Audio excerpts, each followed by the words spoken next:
اللهم صل وسلم وبارك على سيدنا محمد وعلى اله وصحبه اجمعين. ان شاء الله النهارده هعمل معاكم وصفه حلوه جدا، هي شوربه العدس.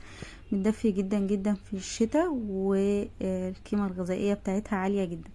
عندي طبق مشكل كده من الخضار، فيه بطاطس وبصل وطماطم وجزر وفصين من الثوم ومكعبين من المرقه.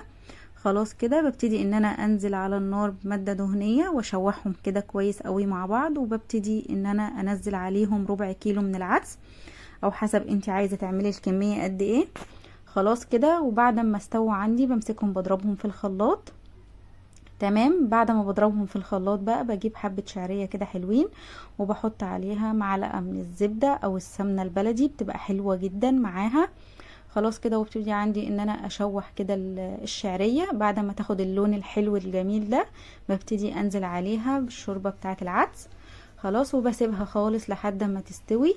بعد ما بتستوي بقى بروح حاطه ملح وفلفل وكمون وكزبرة ناشفة. بعمل طشة، انا بقى بحب اعمل الطشة دي قوي للعدس، بتفرق جدا في الطعم. خلاص، عندي هي الطشة عبارة عن ايه، بحط بصلايه حلوه كده متوسطه، ومعاها كمان فصين من الثوم، وببتدي ان انا انزل عليها بمعلقه من السمنه البلدي، وبشوحهم كده مع بعض كويس جدا، وببتدي ان انا اروح منزله على العدس عندي. العدس بيبقى طعمه تحفه جدا وحلو قوي.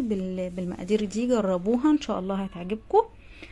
واتمنى بقى تدوسوا لي لايك وتشتركوا في القناه وتفعلوا زر الجرس عشان يوصل لكم كل جديد ان شاء الله. يعني اتمنى كده ان انتوا تدعموني باللايك، عشان اللايك هو اللي بيفرق معايا جدا. خلاص، الشوربه عندي بقى استوت وخلاص بقت جاهزه.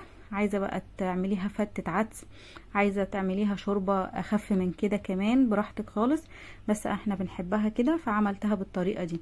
ان شاء الله باذن الله هتعجبكم. لو مشيتي على المقادير ان شاء الله باذن الله هتعجبك جدا. تعملي بقى جنبيها بتنجان مخلل، حبه من السلطه، براحتك خالص. طبعا انا عملت جنبيها شويه خضار كده